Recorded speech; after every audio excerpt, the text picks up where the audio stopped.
Hello tout le monde, je suis ravie de vous retrouver pour la deuxième partie des top et flop, premier mois où je divise en deux. J'ai pas pu poster cette vidéo hier matin parce que j'étais en week-end et enfin j'étais pas chez moi ce week-end et c'était très cool et j'avais pas envie de bloquer du temps pour tourner une vidéo, donc on la poste le mardi matin. Donc si vous avez pas vu la première partie de ce top et flop du mois de juin, je vous laisse aller voir, je vous mets le lien quelque part en barre d'infos de la première partie où c'est que de la lecture, et là j'attaque tout le reste, donc il y a aussi pas mal de choses à dire. En premier, je vais vous parler de podcasts, j'ai pu en écouter pas mal ce mois-ci, et dont pas mal que j'ai bien aimé. Le premier c'était, enfin les premiers, parce que c'est plusieurs épisodes du podcast qui s'appelle Les couilles sur la table de Victoire Tuaillon, qui est toujours quand même parmi mes chouchous, qui est vraiment très très bien fait. Là il y a plusieurs épisodes, c'est une série en fait, pour l'instant il y a 4 épisodes, sur la justice, se faire justice, donc c'est pas que sur la justice spécifiquement, mais c'est différentes façons de se faire justice, et ils sont vraiment très intéressants. Un deuxième épisode très intéressant, c'était Dévalider la virilité, et l'invité c'était Charlotte Puisieux, dont je vous ai déjà parlé d'un de ses livres, enfin de son livre qu'elle a sorti récemment, qui s'appelle De chair et de fer. Je vous en avais parlé il y a quelques temps, où elle parlait du validisme de la société et de son expérience à elle en tant que femme handicapée, et c'était très très intéressant, et l'épisode du podcast est très bien aussi. Et puis il y avait aussi 2 épisodes sur l'industrie un peu d'internet, en fait sur la vie sur internet, qui s'appelait je crois Geek, Trolls et compagnie, et qui était très intéressant aussi. Ensuite le podcast La Poudre, hein, comme tous les mois je peux vous en parler, particulièrement l'épisode avec Hanan Karimi, où elle parle de son livre qui s'appelle Les femmes musulmanes ne sont-elles pas des femmes, et vraiment il m'a donné hyper envie d'acheter le livre, ça a l'air vraiment très bien. J'ai pas encore acheté le livre, mais ça va arriver un de ces 4, si jamais vous l'avez lu, n'hésitez pas à nous dire ce que vous en avez pensé. Et puis un dernier que j'ai découvert ce mois-ci, un podcast qui s'appelle Le Télivresque, c'est animé par 3 filles, il y a Lola, Eline, et j'ai oublié le prénom de la troisième. J'en ai écouté que 2 épisodes, et ça c'est si vous intéressez à toute la littérature un peu qu'on peut retrouver pas mal sur BookTok, c'est-à-dire il y a pas mal romance, fantasy, il y a un peu de thriller aussi, et moi pour l'instant j'ai écouté que les épisodes où elle parle des tropes. Donc un trope c'est une figure littéraire un peu, ça peut être le trope où ça s'appelle Enemies to Lovers par exemple, donc au début de l'histoire les protagonistes ne s'aiment pas ou sont ennemis, et à la fin de l'histoire ils sont amoureux. Et donc ces 2 épisodes, j'ai écouté celui sur les tropes dans la romance et celui sur les tropes dans, c'était sur je crois que c'était dans le monde du fantasy, ou c'était les thrillers, je sais plus, bref. Alors si vous connaissez rien du tout à ces styles littéraires, alors elles parlent très vite et il y a 1000 références à la minute, mais si, moi je connais pas très très bien hein, ces milieux-là, mais voilà, j'ai regardé genre BookTok un mois, donc ça fait une culture assez limitée, mais j'ai réussi à suivre ce qu'elles disaient, et elles ont beaucoup d'énergie, et je trouvais ça très rigolo à écouter. Et ensuite, alors c'est pas tout à fait un épisode de podcast, mais c'est relié à un podcast. Vous connaissez peut-être le podcast Vénus, s'épilait-elle la chatte, sur l'histoire de l'art revisité par un prisme féministe. Et là, c'est donc la fondatrice qui s'appelle Julie de ce podcast a créé des conférences Vénus, et la première à laquelle j'ai pu assister, enfin faut s'inscrire, ça coûte 10 € et ça dure 1 heure. Le thème c'était comment le patriarcat a façonné l'histoire de l'art, et ce qui est super cool c'est que c'est un petit peu comme un épisode de podcast sauf qu'on a des images, donc ça c'est super cool, et que Julie nous le fait en direct, donc à la fin il y a une partie questions-réponses ou remarques, et c'était hyper sympa d'échanger avec elle, son podcast est vraiment hyper intéressant, et pour elle je pense que c'est beaucoup plus rentable. Elle a dit que voilà, elle avait l'air de dire que ça s'était bien passé et qu'elle en referait certainement d'autres, donc si l'histoire de l'art vous intéresse, n'hésitez pas à vous abonner à son compte Instagram pour avoir les news, mais franchement c'était vraiment sympa. Ensuite, on va passer au ciné. J'ai vu 2 films au ciné ce mois-ci. J'ai vu The Quiet Girl, c'est une histoire qui se passe en Irlande dans les années, je sais pas trop, je dirais 60, peut-être début 70. C'est un film très très très calme, où il n'y a pas énormément de dialogue, il n'y a pas énormément d'action. Tout est très très subtil, très très doux, très très... c'est pas clairement dit, on fait comprendre, très implicite, etc. Mais ça reste très joli. j'avoue que pendant, il y a des moments où j'étais à c'est quand même vraiment... Et puis voilà, le déroulé de l'histoire fait que c'est joli, c'est pas mon méga coup de cœur, je vous dirais pas absolument d'aller le voir parce que c'est quand même très contemplatif. Le deuxième, c'est Quand tu seras grand, c'est le dernier film d'Andrea Bescon, et ça se passe dans une maison de retraite où au réfectoire, il y a une école où le réfectoire marche plus, qui est pas loin, qui va venir manger, donc il y a des enfants d'école primaire, je crois, et les résidents de l'EHPAD qui vont devoir cohabiter, et j'ai trouvé ça hyper beau. Alors, contrairement à plein de films où c'est un torrent de larmes à la fin, là j'ai pleuré une petite larme de temps en temps, toute je pense, la deuxième moitié du film, à peu près, mais je l'ai trouvé très très joli, très très beau, les acteurs sont vraiment cool, et ben ils soulèvent plein de questions, mais de façon pas complètement frontale, en fait on suit la vie dans un EHPAD, et vraiment j'ai beaucoup aimé. Ensuite, sur Netflix, alors là, il y en a du mois dernier que j'avais oublié de vous dire, donc il y en a pas mal aussi. Le premier que j'ai vu, c'est Mathilda, c'est un film pour enfants que j'avais jamais vu, il me semble que c'est de Danny DeVito. Bon, je suis contente de l'avoir vu parce que j'en entendais parler, enfin je sais pas, il y a plein de moments où je voyais ce truc passer. J'ai trouvé ça pas mal, mais bon, pas plus que ça. J'ai vu une série espagnole, pardon, en 5 ou 6 épisodes, je sais plus, qui s'appelle The Girls at the Back. Alors j'ai le titre anglais, en espagnol, je vais pas vous faire l'offense de parler espagnol, j'ai fait allemand moi à l'école, donc voilà, et je connais pas le titre français, je sais pas s'ils l'ont laissé en anglais, et j'ai trouvé ça très sympa. En gros, au début du premier épisode, on voit ces 5 filles qui se rasent la tête et qui partent en vacances ensemble. Je ne vous raconte pas la suite, vous irez voir vous-même si ça vous intéresse. C'est des filles qui ont entre 30 et 40, je dirais, des femmes donc, et j'ai trouvé ça plutôt frais, c'était sympa, et c'est tellement rare que je regarde des séries en espagnol que c'était sympa aussi de voir un peu une autre langue. Ensuite j'ai regardé le One Woman Show de Hannah Gadsby, qui avait fait Nanette, dont je vous avais déjà parlé, que j'avais regardé plusieurs fois je crois, et là c'est le dernier qui est sorti il y a vraiment genre un mois ou un mois et demi sur Netflix, qui s'appelle Something Special, et celui-ci j'ai moins aimé, c'était pas nul, mais pour moi Nanette en fait était tellement haut, parce que c'était à la fois très drôle toute la première partie, très fort, et bon bah sur la fin moi j'avais pleuré, je le trouvais vraiment ultra puissant ce spectacle, et là c'est plus du one woman show, des petites blagounettes, des trucs comme ça, et je trouve qu'il y a moins l'impact hyper fort de Nanette, ce qui je pense que pour beaucoup de gens est plus sympa, mais moi du coup je m'attendais tellement à un truc de fou que voilà, je trouve ça sympathique. Ensuite j'ai regardé la saison 7 de Queer Eye, la version américaine, parce que j'ai vu qu'il y avait une version brésilienne, une version allemande et tout, et alors j'aime beaucoup les 5 en fait, pas héros mais protagonistes de l'émission, et je les trouve, voilà, c'est très agréable à regarder, c'est très frais. Après, évidemment, il y a le petit côté, si on te refait ton appartement et qu'on t'achète des fringues, ta vie ira mieux. On sait que c'est pas vrai, mais bon, voilà. Ça reste de la télé, donc on sait bien que c'est pas aussi simple, mais je trouve ça très sympa à regarder, très mignon, et assez rigolo. Ensuite, j'ai vu un... Alors là, c'est un manga... Enfin, oui, c'est un animé. C'est des tout petits épisodes de, je crois, une vingtaine de minutes, et ça s'appelle, il me semble, Retsuko. Et Retsuko, c'est un petit panda roux, qui, on suit sa vie, il travaille dans un bureau. C'est une fille, Retsuko? Oui, c'est une fille? Oui. Elle travaille dans un bureau, donc c'est vraiment la vie de plein de gens qui ont un travail dans un bureau, voilà, elle rentre des chiffres, etc. Elle a des collègues, elle a un boss qui est pas sympa, etc.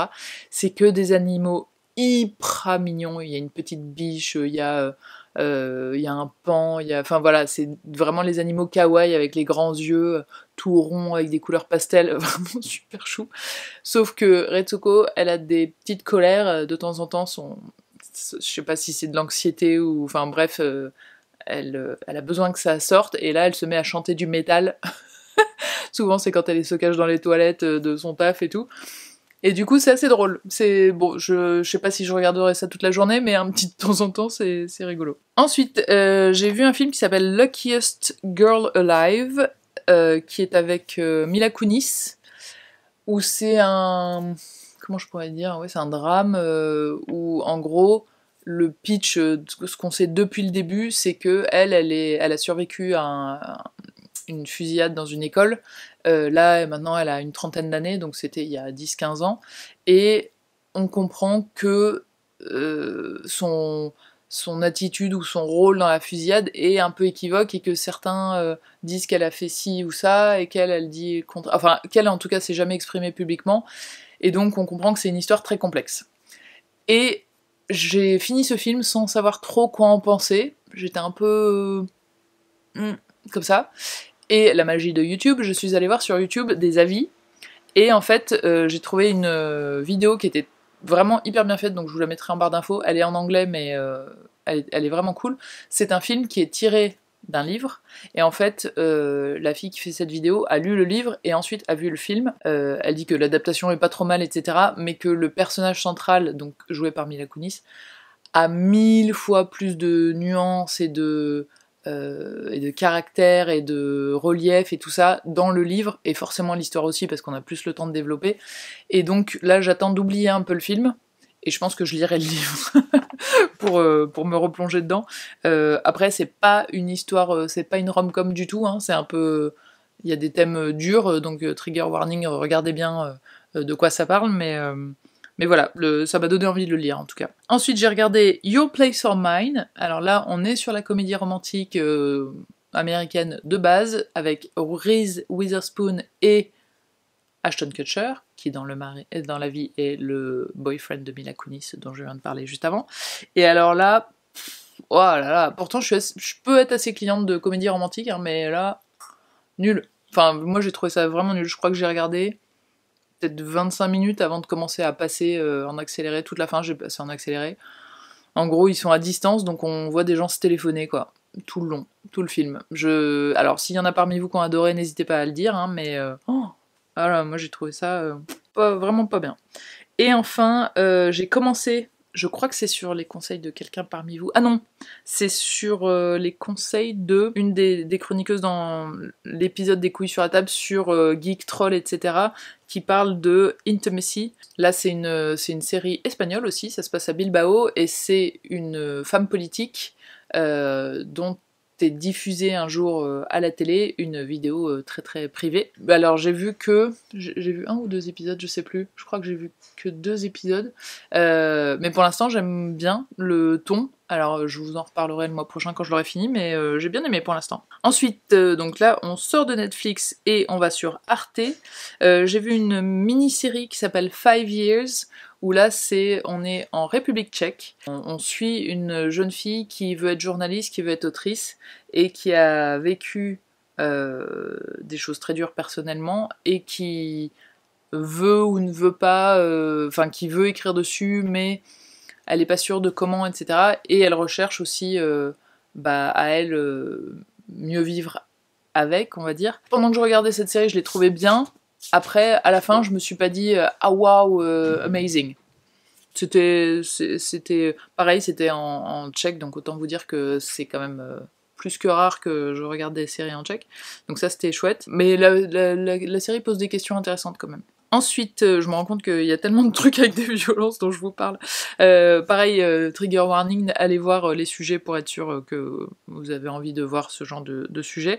Et pareil pour le suivant qui s'appelle Bouddhisme, la loi du silence, dans lequel j'ai appris que les affaires on va dire de mœurs, pour dire ça de façon très très très euphémiste, arrivent aussi dans la religion bouddhiste, et que le Dalai Lama, qui a cette image de sage suprême, etc., bon bah ouais, ça, je sais pas si on peut dire ça dédore son blason, mais c'est très moche. Ensuite, il y a 2 documentaires réalisés par Ovidi que j'ai vu aussi, c'est toujours sur Arte TV.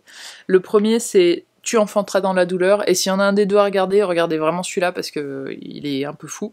Et le deuxième, c'est Là où les n'existe pas. Le premier, Tu enfanteras dans la douleur, c'est sur l'accouchement. Et en fait, ce qui est un peu fou dans celui-là, c'est que on nous montre un peu, je sais pas comment dire, la politique de l'accouchement, enfin le système de l'accouchement en France.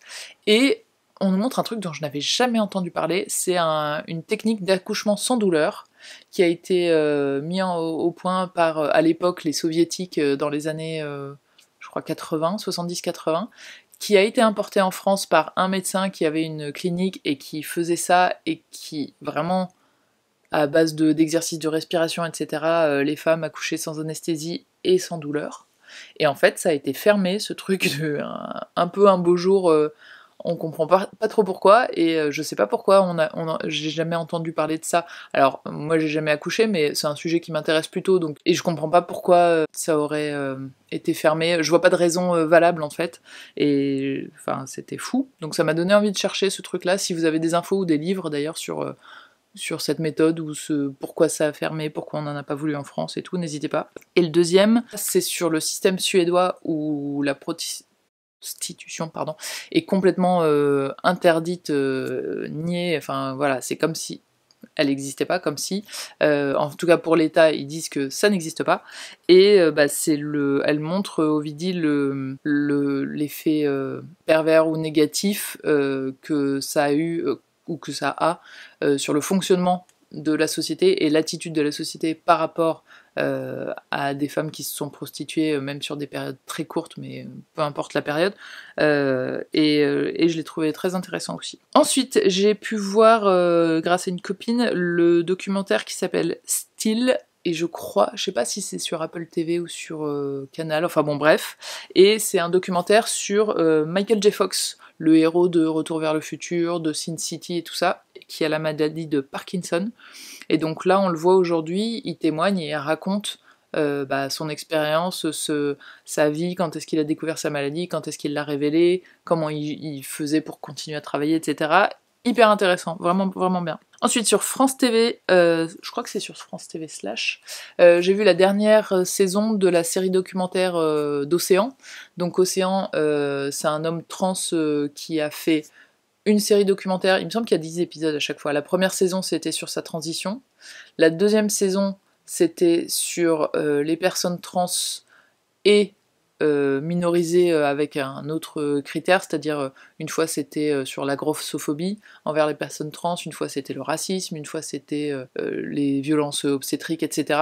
Et elle était très... Enfin, je vous conseille les 3 saisons de toute façon. Et donc là, la 3e saison, ça s'appelle Faire famille, et ça questionne en fait, qu'est-ce que c'est une famille, qui peut avoir des enfants, qui ne peut pas en avoir, pourquoi. J'ai trouvé ça bien aussi, et j'aime bien le ton de ces documentaires, c'est des épisodes assez courts, donc c'est très très digeste, et il me pose des questions pertinentes. Ensuite, et ben là, je passe à du random, c'est-à-dire du un peu fourre-tout, un peu divers.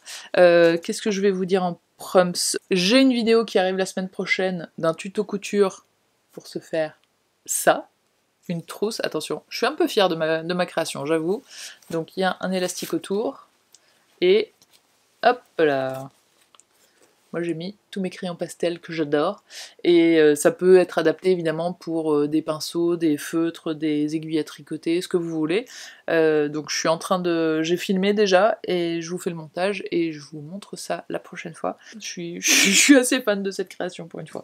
Ensuite, je vais rebondir dessus, parce que je me suis acheté ces grands... Hop là, c'est les grands là, feutres, qui sont des Tombow. Donc Tombow, c'est la marque. C'est une marque japonaise, me semble-t-il. D'un côté, c'est un embout comme ça, ils appellent ça brush pen, je sais pas comment ça s'appelle, j'ai le mot qui m'échappe. Et de l'autre côté, c'est juste un petit feutre normal, comme ça. Et ils sont très très beaux. C'est des feutres, c'est de l'eau, hein, c'est aquarelle, c'est pas de l'alcool. Et je les ai achetés parce que je tente, attention, je ne dis pas que ça va être... une réussite, mais je tente le bullet journal, et je voulais un bullet journal avec beaucoup de couleurs pastel, parce que ça m'apaise beaucoup, les couleurs pastel. Je vais voir, je vais tester, et puis juste pour les fans de papeterie comme moi, ce carnet qui est très très beau, donc je vous montre, il y a une couverture en fait, hop, et vous voyez, il y a quand même des spirales, mais de l'extérieur on les voit pas. On les voit que de derrière. Et c'est comme du bullet journal, il y a des petits points, mais là vous allez rien voir du tout, c'est pas grave. Ils sont beaucoup plus resserrés que dans le bullet journal, et c'est une marque, c'est une papeterie à la Croix-Rousse qui fait ça, qui s'appelle Papier Merveille, qui, si vous aimez les papeteries, allez voir là-bas, c'est génial, elle a plein de choses. Ensuite, je voulais vider mes placards de laine, et j'en ai deux qui me prennent un petit peu de place, donc je vais vous faire un petit concours pour gagner de la laine. La dernière fois je vous ai fait gagner des aiguilles à tricoter, bah là cette fois c'est de la laine. Alors, ce sera sur Instagram, il y aura 2 gagnants-gagnantes, et c'est pour gagner de la laine comme ça, un peu épaisse, ça se tricote avec des aiguilles 7,5 ou 8, c'est de la laine Feltin de chez Fonty, donc c'est made in France, c'est fabriqué dans la Creuse. Donc il y a 2 personnes qui gagneront du gris, et en camel comme ça, moutarde, j'ai seulement 10 pelotes, donc là je les ferai gagner à la même personne. Donc il y a un lot moutarde et de l'eau gris. Rendez-vous sur Instagram pour le concours pour pouvoir les gagner. Et enfin, la dernière chose que je voudrais faire, c'est créer des vidéos qui s'appelleraient Blush Book Club. Et en fait, j'aimerais bien, je pense que je vais le faire, donc la semaine prochaine il y a le tuto couture et ce sera à mon avis la semaine d'après, une fois par mois. J'aimerais bien vous proposer un thème, parce que moi j'anime des cercles de lecture dans une librairie à Lyon aussi une fois par mois, et une fois par mois je donne un thème, enfin en général on choisit ensemble un thème, et chacune ou chacun rapporte un livre que ce thème lui évoque. Donc je peux vous dire par exemple, la dernière fois c'était sur la famille, une fois c'était la nature, ça peut être des trucs hyper larges, le voyage. Et donc l'idée c'est de vous donner un thème, par exemple en fin de mois pour le mois d'après, et moi je vous parle de 1 ou 2 livres sur ce thème que j'ai bien aimé, et vous, dans les commentaires, vous me parlez, enfin vous avez un mois pour soit lire un livre exprès, soit me parler d'un livre lié à ce thème, et nous faire un petit pitch, et surtout pourquoi vous avez bien aimé. L'idée c'est de se donner à tous et toutes envie de lire, pour tous les passionnés de lecture qui sont sur YouTube. Voilà, n'hésitez pas à me dire ce que vous en pensez, si ça vous plaît, si l'idée marche, voilà, je le lancerai d'ici 15 jours, et je pense qu'on peut bien s'amuser. Je vous laisse, j'espère que je n'ai rien oublié, que vous allez bien, je vous souhaite une très bonne semaine, et je vous dis à lundi prochain pour le tuto couture. Ciao!